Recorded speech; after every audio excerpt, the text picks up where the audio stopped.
फिल्मी खबरची Jagran podcast. Stay tuned.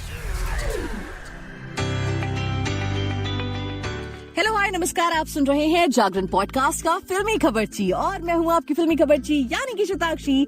आपके लिए एक बार फिर से लेकर हाजिर हूं बॉलीवुड की कुछ चटपटी खबरें और कुछ गर्मा गर्म गॉसिप्स। आई होप आप सबने लंच कर लिया होगा, अगर नहीं तो अपने खाने में लगाइए बॉलीवुड खबरों का ये तड़का और हमारे साथ सुनिए ये एंटरटेनमेंट बुलेटिन। तो बिना समय बर्बाद किए शुरुआत करते हैं सबसे पहली खबर के साथ और ये खबर है ब्रह्मास्त्र की। रणबीर कपूर और आलिया भट्ट की फिल्म ब्रह्मास्त्र पिछले साल सितंबर में रिलीज हुई थी। ये फिल्म बॉक्स ऑफिस पर ब्लॉकबस्टर साबित हुई थी। ब्रह्मांड में मौजूद शक्तियों पर आधारित इस फिल्म में रणबीर कपूर और आलिया भट्ट के साथ एक्टर अमिताभ बच्चन भी लीड रोल में हैं, तो वहीं शाहरुख खान और नागार्जुन कैमियो रोल्स में थे। साल 2022 में 9 सितंबर को ही ब्रह्मास्त्र पार्ट 1 रिलीज हुई थी। अब ब्रह्मास्त्र के 1 साल पूरा होने पर डायरेक्टर अयान मुखर्जी ने फैंस को बड़ा सरप्राइज दिया है। दरअसल अयान मुखर्जी ने ब्रह्मास्त्र 2 का एक प्रोमो वीडियो शेयर किया है। उन्होंने फिल्म के शुरुआती कॉन्सेप्ट की कुछ झलकियां शेयर की हैं, जिसमें अग्निदेव, अमृता और शिवा के कार्टून वर्जन की झलकियां देखने को मिल रही हैं। ये फिल्म कब आएगी, इसकी रिलीज डेट पर अयान मुखर्जी ने भी कुछ भी नहीं कहा है, बट ये तो श्योर है कि ये फिल्म जल्द ही आने वाली है, यानी कि फैंस को अब लंबा इंतजार नहीं करना होगा। अगली खबर की तरफ बढ़ते हैं और बात कर लेते हैं सनी देओल की। देखिए, बॉलीवुड एक्टर सनी देओल ने हाल ही में दिए एक इंटरव्यू में बताया कि वो बचपन में डिसलेक्सिक थे। उन्होंने अपने पूरे करियर में कभी भी कोई स्क्रिप्ट पढ़ी नहीं है। बीते 4 दशकों से इंडस्ट्री में सनी एक्टिव हैं और उन्होंने कहा कि वो हमेशा अपने सीन और डायलॉग्स नरेशन से ही तैयार करना प्रेफर करते हैं।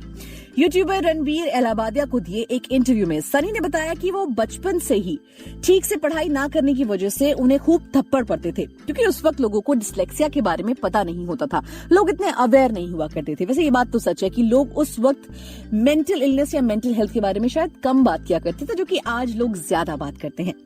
एक्टर ने कहा कि वो डिस्लेक्सिक होने की वजह से पब्लिक स्पीच के दौरान नर्वस हो जाते हैं। उनके लिए टेलीप्रॉम्प्टर पर लिखा हुआ पढ़ना आसान टास्क होता है। सनी के इस इंटरव्यू के कई सारे क्लिप्स वायरल हो रहे हैं, जिस पर कुछ फैंस उनको ट्रोल भी कर रहे हैं, वहीं कुछ उनकी बातों को शायद समझ रहे हैं। अगली खबर की तरफ बढ़ते हैं और बात कर लेते हैं क्रिस इवांस की। Captain America fame actor Chris Evans ने अपनी long time girlfriend Alba Baptista से सीक्रेट मैरिज कर ली है। अमेरिकी मीडिया हाउस पेज 6 की माने तो कपल ने बीते शनिवार 9 सितंबर को गुपचुप तरीके से अपने घर पर ही शादी कर ली। इस फंक्शन में शामिल होने से पहले सभी गेस्ट से एनडीए साइन करवा लिया गया था। इसी साथ ही इवेंट में फोन लेकर जाने पर भी पाबंदी थी। जैसा कि बॉलीवुड की बहुत सारी शादियों में होता है कि फोन ले जाने पर पाबंदी होती है, वैसा ही कुछ क्रिस इवांस ने भी किया। बॉस्टन स्थित कपल के घर पर हुई इस शादी में सिर्फ क्लोज फैमिली मेंबर्स और दोस्त ही शामिल रहे। सामने आई कुछ तस्वीरों में क्रिस और उनकी गर्लफ्रेंड एल्बा मार्वल की मशहूर एवेंजर्स सीरीज के कुछ एक्टर्स के साथ बैठे नजर आ रहे हैं। सोशल मीडिया पर वायरल फोटोज में क्रिस के साथ जेरेमी रेनर, रॉबर्ट डाउनी जूनियर और क्रिस हेम्सवर्थ जैसे एक्टर्स दिखाई दे रहे हैं। ये सभी किसी लोकल रेस्टोरेंट में साथ खाना खाते नजर आए। वही अगली खबर की बात कर लेते हैं और बात कर लेते हैं देवानंद की। उनकी 100वीं बर्थ एनिवर्सरी के मौके पर फिल्म हेरिटेज फाउंडेशन 2 दिन का फेस्टिवल ऑर्गेनाइज करने जा रहा है। इस दौरान मुंबई, हैदराबाद, अहमदाबाद, त्रिवेंद्रम, चेन्नई, बेंगलुरु, कोलकाता, लखनऊ, गुवाहाटी, इंदौर, जयपुर, नागपुर, दिल्ली जैसे 30 शहरों के 55 सिनेमा हॉल्स में उनकी फिल्म की स्क्रीनिंग की जाएगी। वैसे एक वक्त था जब देवानंद का दौर हुआ करता था और लोग उनके लिए पागल हुआ करते थे। ये फेस्टिवल 26 सितंबर को उनके बर्थडे से 2 दिन पहले यानी कि 23 और 24 सितंबर को मनाया जाएगा। फिल्म हेरिटेज फाउंडेशन ये festival national film development corporation of India और national film archive of India और पीवीआर आइनॉक्स के एसोसिएशन में सेलिब्रेट किया जाएगा। फेस्टिवल का थीम होगा आनंद एट 100 फॉरएवर यंग। इस दौरान उनकी फिल्में हम दोनों, तेरे घर के सामने, सीआईडी, गाइड, ज्वेल थीफ और जॉनी मेरा नाम जैसी फिल्मों की स्क्रीनिंग की जाएगी। वैसे कई सारे लोग आज भी हैं जो उनकी इन फिल्मों के दीवाने हैं और वैसे भी देवानंद वाकई में फॉरएवर है। अगली खबर की तरफ बढ़ते हैं और बात कर लेते हैं रवीना टंडन की। हाल ही में रवीना टंडन ने बताया कि उन्होंने 1994 में आई फिल्म मोहरा के गाने टिप टिप बरसा पानी की शूटिंग के बाद टिटनेस के इंजेक्शन लगवाने पड़े थे। उन्होंने बताया कि गाने की शूटिंग के दौरान उन्हें चोट लग गई थी, लेकिन इंजेक्शन लगवाने के बाद भी वो बीमार पड़ गई थी। Raveena dance reality show India's best dancer में गेस्ट के तौर पर आई थी। इस दौरान उन्होंने बताया कि गाने की शूटिंग के दौरान उन्हें काफी मुश्किलों का सामना करना पड़ा था।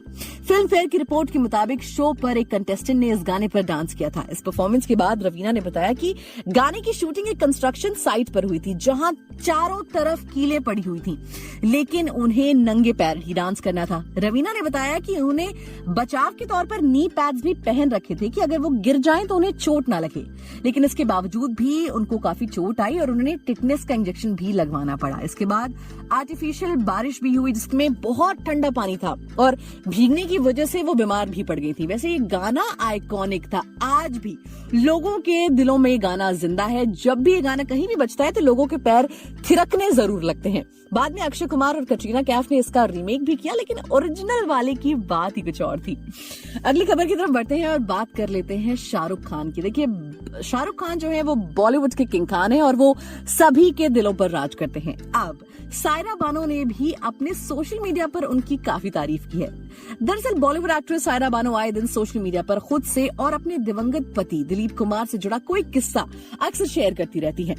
रविवार को उन्होंने अपने इंस्टाग्राम अकाउंट पर शाहरुख खान की बात की। सोशल मीडिया पर एक लॉन्ग पोस्ट शेयर करते हुए सायरा ने शाहरुख के साथ अपने बॉन्ड का जिक्र किया। इसके साथ ही उन्होंने बताया कि शाहरुख वो पहले शख्स थे जिसने उनके पति के निधन के बाद उन्हें सांत्वना दी थी।